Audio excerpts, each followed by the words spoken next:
Hello, everyone. I'm Gina, and welcome to Level Up Live.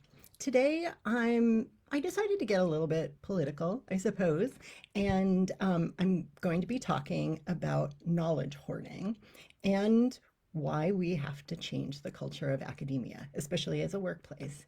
So this is going to be a really interesting talk about this because this is probably something that we see on a pretty regular basis and don't often point out or think about. So I think this is just another opportunity for us to make academia a much better place to work.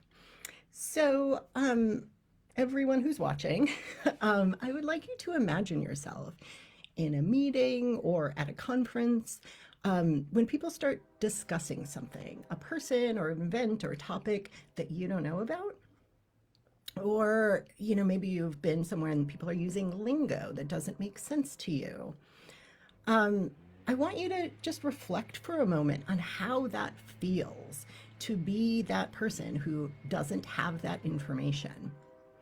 Because we know that knowledge is power.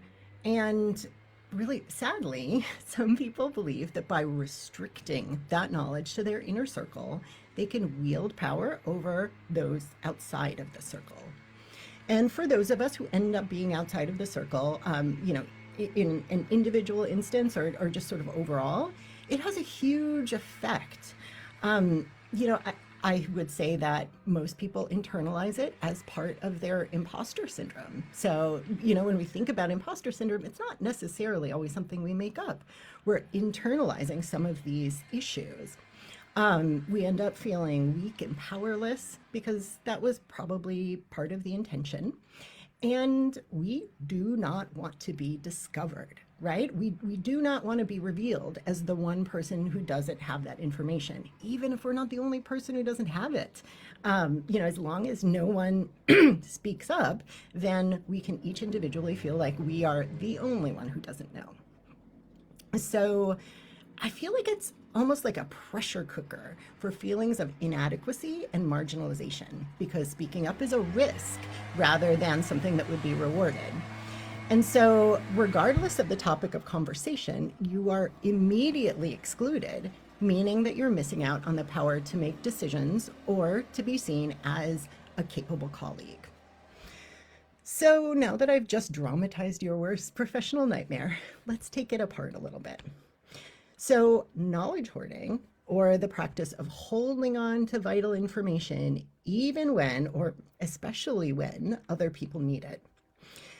This could be academic, scholarly information that could drastically improve your research that you're just not getting access to, or news about new positions opening in academia that you just don't necessarily get to know about. It could be kind of operations and procedures that would make your work life so much easier. So the big question is, why do people do this? Why do people hoard knowledge when we know that sharing knowledge can be very, very good and very useful? And so the reason that I want to focus on is actually that just this belief, this general belief within a lot of workplaces, but specifically in academia, that we are in competition with each other. That as a faculty member, you are in competition with every other faculty member within your institution and also across the world. And then we get to this point where the loudest voice in the meeting, or the first in line, or the person who happens to have that secret information is the person who then becomes successful, not necessarily because of their inherent qualities. So I think the other thing that a lot of workplaces believe is that this kind of competition brings out the best in employees. And I think that really what it does is it costs us a lot in therapy bills. So I think that when we don't feel safe in our workplaces, and when I say safe, I mean that we don't feel our jobs are safe, that we don't feel like we can just simply do our work, we find ways to have control over our careers. And for some people, knowledge hoarding is a way for them to feel less replaceable because they have this special information that no one else does.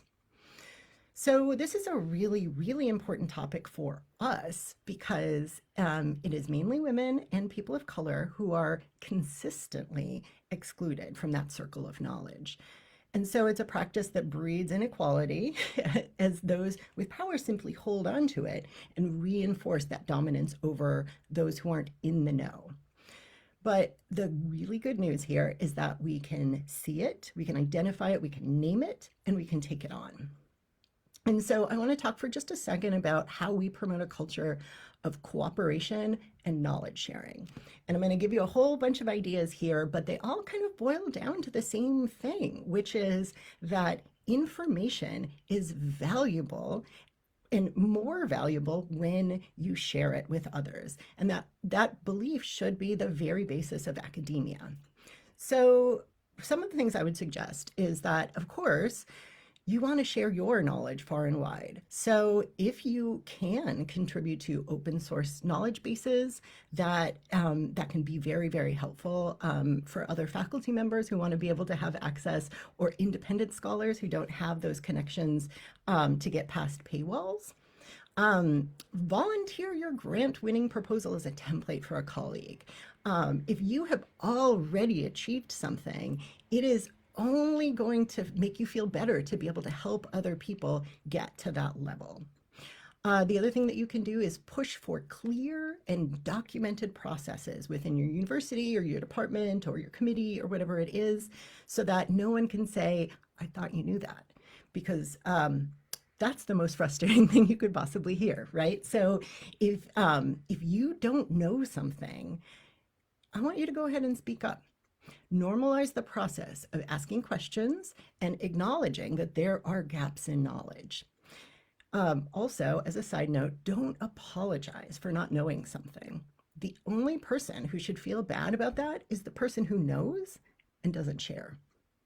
And so speak up about the need for information to be accessible, and fill people in if they need it. If you know that the person sitting next to you doesn't know the context of this conversation or doesn't know this person that people are talking about, just go ahead and fill them in, because those little tiny bits of help really do help people make people feel more included.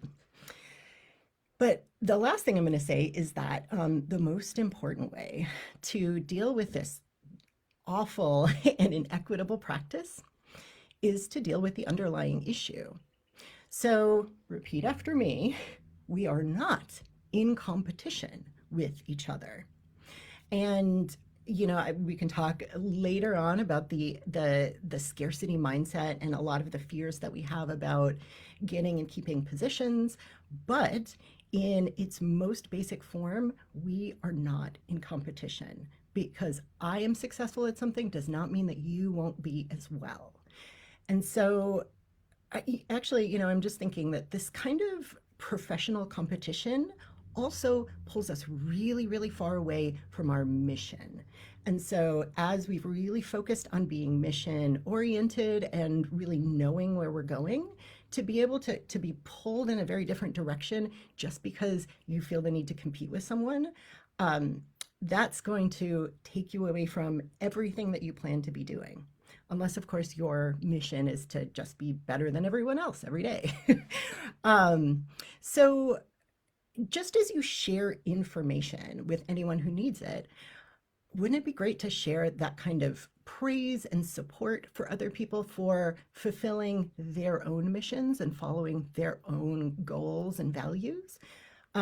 Because that is the kind of sharing that then comes back to you on a regular basis.